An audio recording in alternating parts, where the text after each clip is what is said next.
میخوای از این روشن تیره تر باشه؟ آره این خیلی بده. از این تیره تر باشه؟ از این روشن تر باشه؟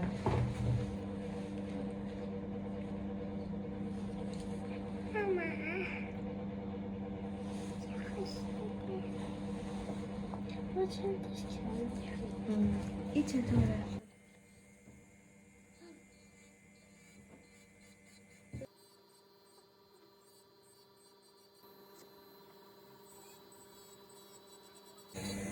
دستکش یوزید دارید؟ موقعی کاسم مواد گذاری کنم بده باشه. یادم بیاره بده. مرسی. پشت اصلا از این چکمک ها داره میاره، بعد ارسیه، یعنی خالمینا داره.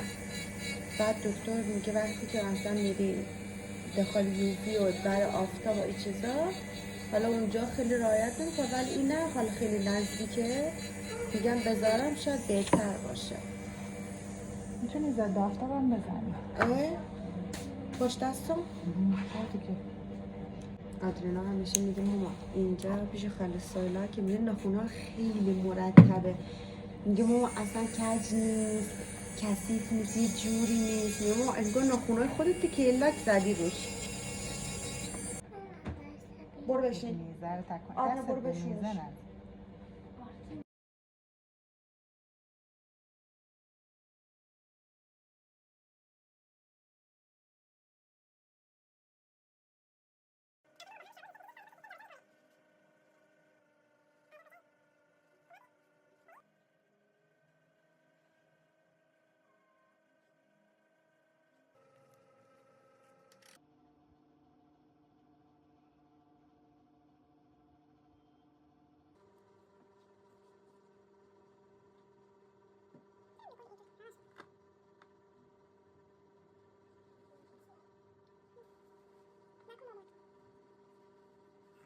خب الان این رنگه رو داریم.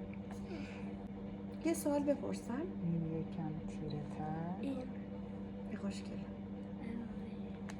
این خوشگله. این بزنیم؟ آره. یه سوال بپرسم؟ این باشه یه چیزی بیاد روش مثل کرومی، یه چیزی بیاد روش زشت میشه؟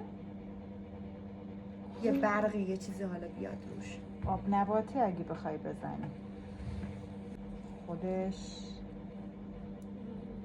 اینه. خب اینه الان شیشه ای داره.